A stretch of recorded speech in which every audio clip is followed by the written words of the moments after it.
Kambijai. In the Rasa Leela it's called Kambijai. Krishna, he became the transcendental Cupid. And the Cupid, Cupid tried to distract Shiva. And Shiva's sitting on his antelope skin, dressed in ashes, no one around, meditating. How are you going to get a guy like that to, fall in love, and succumb to calm? It's a pretty difficult task. He tried, and Shiva became agitated, irritated, so he burned him. That didn't help, because Shiva's called Ananda, has no arms, no limbs. He's invisible. Now Shiva made it worse. Is the point? So by gyan, you cannot alone. You cannot overcome kama, desire.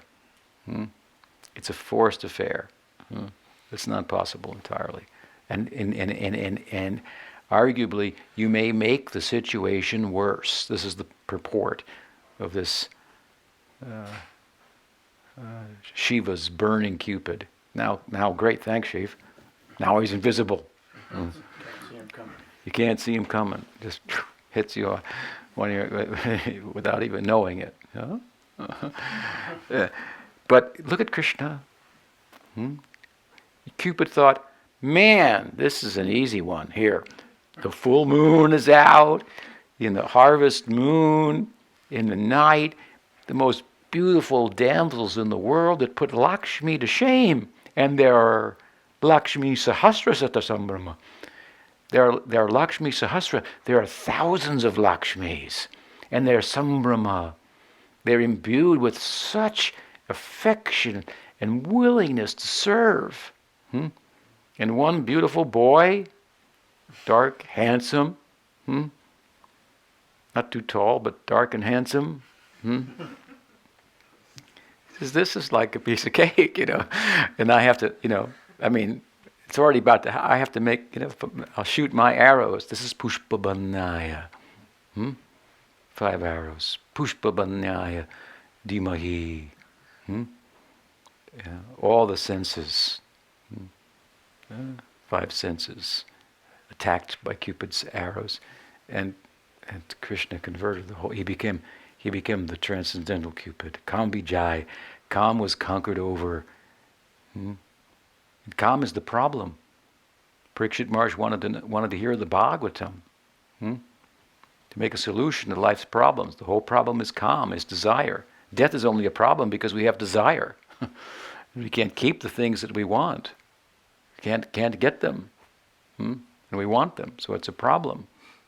Sukadeva had no desire; he was naked.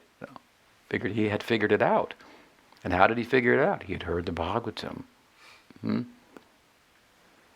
the Bhagavatam reaches its peak in the Rasa Leela, and there you find Kambijai. This very positive approach to the problem. Convert Cupid. How about that? Make Cupid fall in love. And introduce the transcendental Cupid. Puts the mundane Cupid to shame.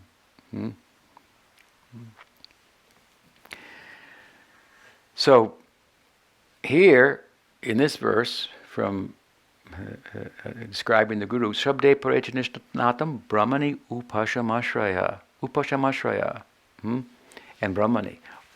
Upashamashraya can only be accomplished by Brahmani, by having real standing on the ground of being.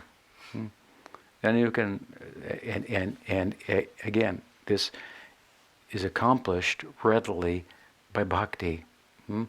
Gyan is there. It can only be efficacious in the full sense of the term, and its goal can only be achieved with the admixture of bhakti.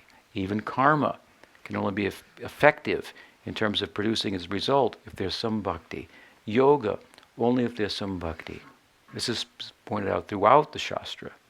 The simple conclusion is, well, why not just do bhakti then? Because you can get not only what you can get from Gyan, Yoga, Karma, but so much more, right?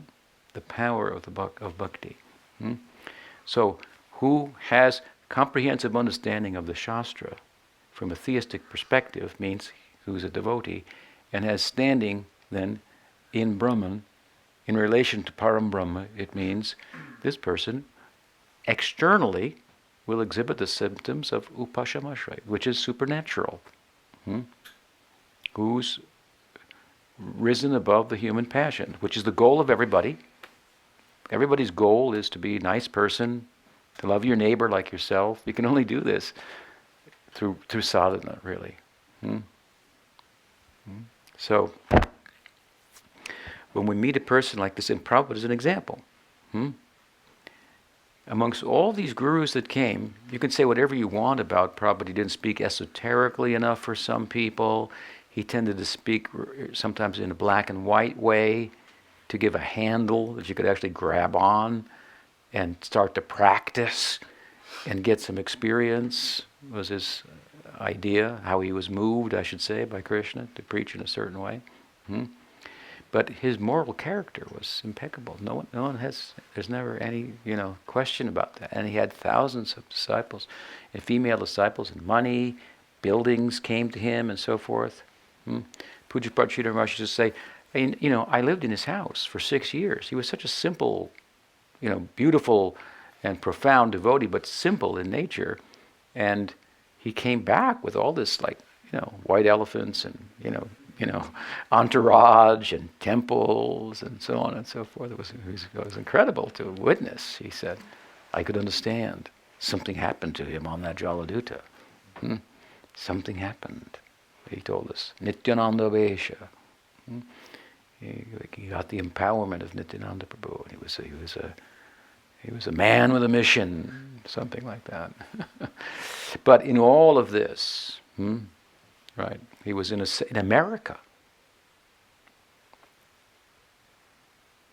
One of Prabhupada's godbrothers had gone to England, sent by Bhaktisiddhanta Saraswati Thakur, and came back and said, they have questions that we cannot answer. Sridhar Maharaj said, what are those questions? He was there. Bhaktisiddhanta was not happy to hear that. That's another whole long story. But Prabhupada, Prabhupada said he had all the answers, even when he didn't have them, technically. He said, just bring them, I'll answer them, whatever. Bring any scientist, whatever. He had this kind of feeling for the whole thing, obviously. He could be very convincing and very charming. So, anyway, he was a good example of upashamashraya. Never. I remember once I heard a story. Who was it? Malati, maybe, was serving him prasad in Bengal, cooking for him and serving. And one godbrother came for lunch, and she's serving. Once I was in South India in the Sringa Maharaj's ashram, and one of Pramod Puri Maharaj's disciples was there, taking prasad. He was a sannyasi. We were talking, and he said, "This is very nice prasad." And I think the Sringa Maharaj said, "Yes, such and such Devi, she's a very good cook." And he went, I'm eating something cooked by a woman. I'm looking at him and said, "You're eating prasadam, accepted by Krishna." So anyway, Prabhupada's there, and Gus Godbrother comes in, and they're sannyasis, so they have some etiquette and so on, as celibates and renunciates and so on.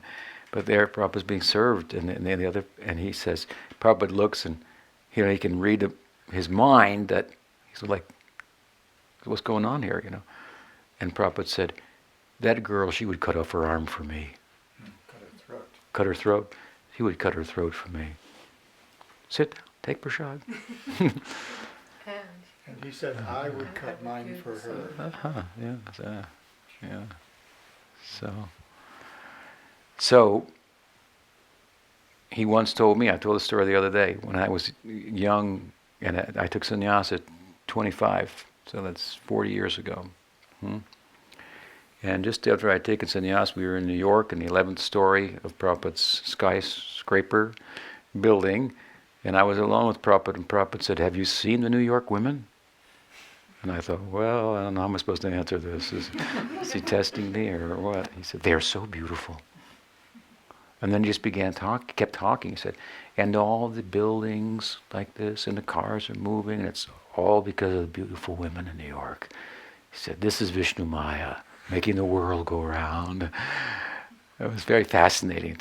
He was just like meditating on the New York women and in the fully Krishna conscious state of mind. Vishvam Purnam Sukhayate, Vishwanath says, and the world becomes an abode of joy from the bhakti perspective.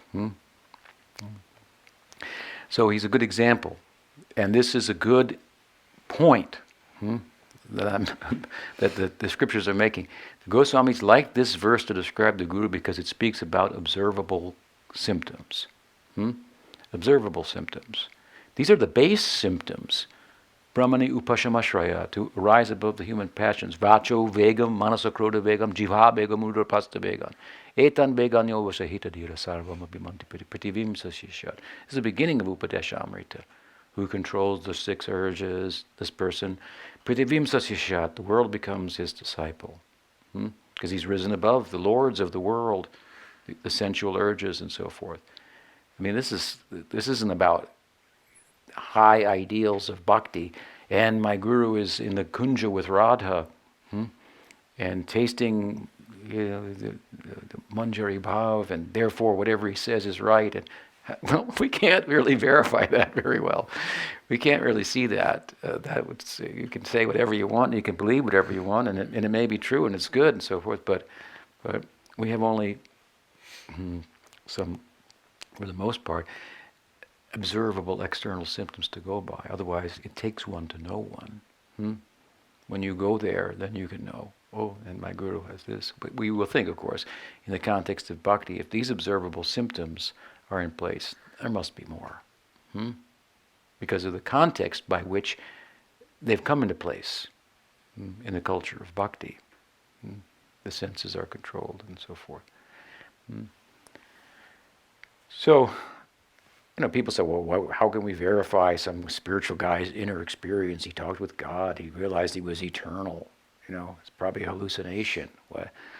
But if there are these observable symptoms at the same time, that person has to be taken seriously, that he is supernatural. He's risen above the natural world, the animalism, if you will. From animality to humanity to spirituality.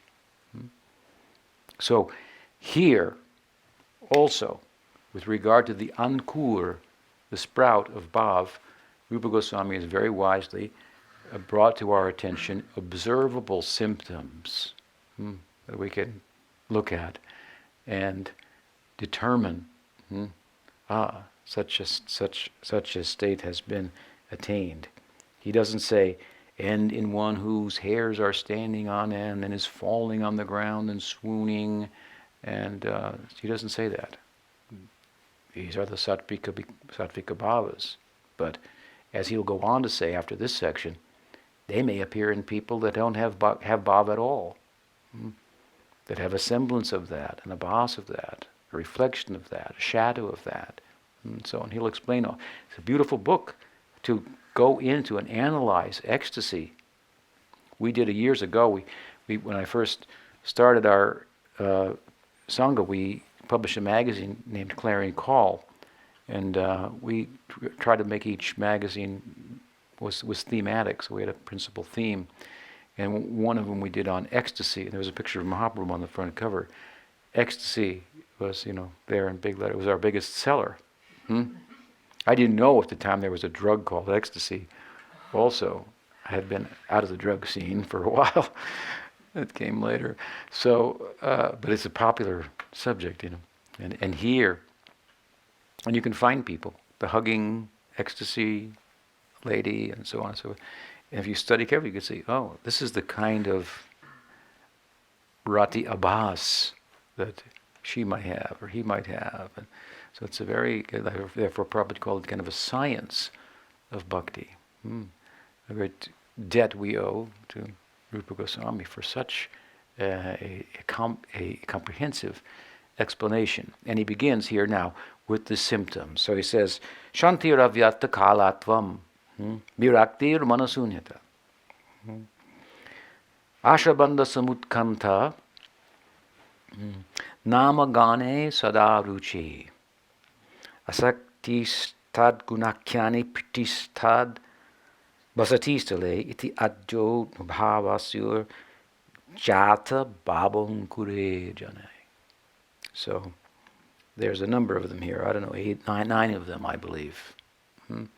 9 symptoms, preliminary symptoms, or the symptoms of the sprout of bhav. And these are observable. So it's a very pragmatic explanation. And again, I see this all the time. People want to tell me their guru is, Chudamani, this every superlative, and that's appropriate on the part of the disciple. But we only have the external symptoms to go by, and that includes: does she speak according to Shastra? You say, well, my guru is in the Kunj with Radha, and he said this. I said, well, that's okay, but the Bhagavad Gita says this. I don't mean to criticize, I'm just telling you what the Bhagavad Gita says. So this is the standard, if you will. There's a standard of knowledge. So, guru, if I say something and it's not according to the scripture, then you should point that out to me. If you're that astute, I will appreciate that. That's the teaching. The Prabhupada taught us this way also. Prabhupada sometimes might say one thing, and another place say the opposite of that. So we have to look and see why he might have said that according to time and circumstances and what the Siddhanta is. And he taught us to have a spiritual intellect and think like this, that his credibility drew from his accurately representing the founding acharyas who wrote the Shastras, the Bhakti Rasamrita Sindhu, the Brihad Bhagavatamrita, the Chaitanya Charitamrita, the principal commentaries on the Bhagavatam, that his books all follow in the wake of and speak of in his time, of course, and extending into our times in a contemporary way with his Bhaktivedanta purports. But he's not alone, right? He's part of a whole community, a lineage. And there's a teaching. He's not making it up. He's extending it, carrying it on, extending it.